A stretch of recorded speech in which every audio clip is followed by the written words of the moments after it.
Hey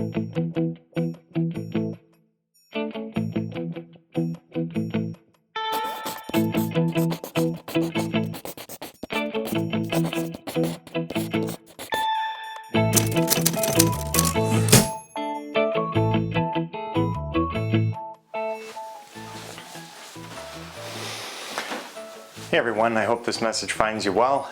This is Zachary. I'm the director of the Saginaw Basin Land Conservancy, and this is the next episode of Socially Distant Science and Adventure. Today we have kind of an interesting one.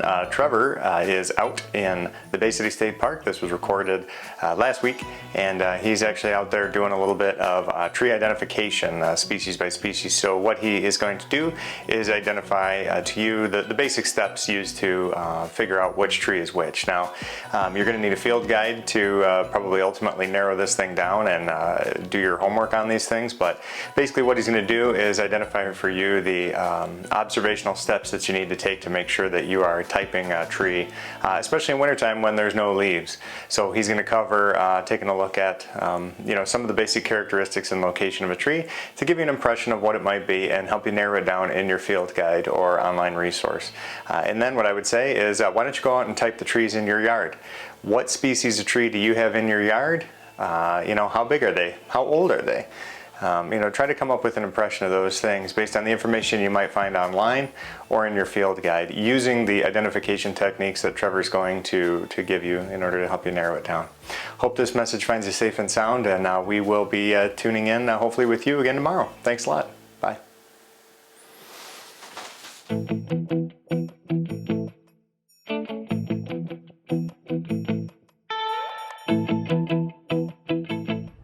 Hi, this is Trevor Edmonds, the SBLC's Director of Land Protection, and today I am out at the Bay City State Recreation Area, which is just outside of Bay City and right on the shores of the Saginaw Bay. Today I just want to talk a little bit, just for a minute or two here, about winter tree identification or tree identification in general. So this time of the year is kind of an interesting time to try to do this because one of the things that people most associate with trees, which are leaves, are not on the trees. They're either raked up on the ground, dead, decomposing.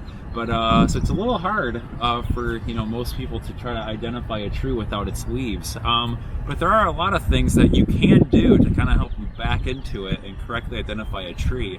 One of the things that you should think about first, and this kind of goes for bird identification, which we covered in our first video in the series, was thinking about the habitat, like what you're at or where you're at, what kind of soils are around, like are you in a wet area, are you in an upland area. Doing that is really going to kind of help you back into a list of species, and also considering that we are in Michigan, that's going to break it down to about 100 tree species right there. I know that's a lot, but just knowing like where you're at geographically also helps. And then starting to look at things like, just kind of looking behind me here, like, how tall is the tree? What's the general like shape of the tree? Looking at the bark, is it coarse? Is it a really smooth bark? And then even looking at things like the way that the limbs come off of the tree and the way the branches are, kind of articulate, amongst each other.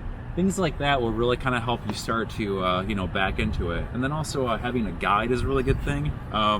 This is an older one that was put out by the Michigan State University Extension, Familiar Trees of Michigan. It's an older bulletin, E616. They still actually make copies of this, and you can find different variations of this online. But it's really cool. Has a lot of really simple illustrations and descriptions of the trees.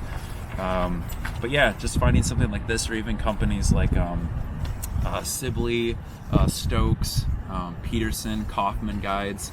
All these different companies make really good guides for eastern trees in the United States if you're specifically trying to find out species in this part of the country.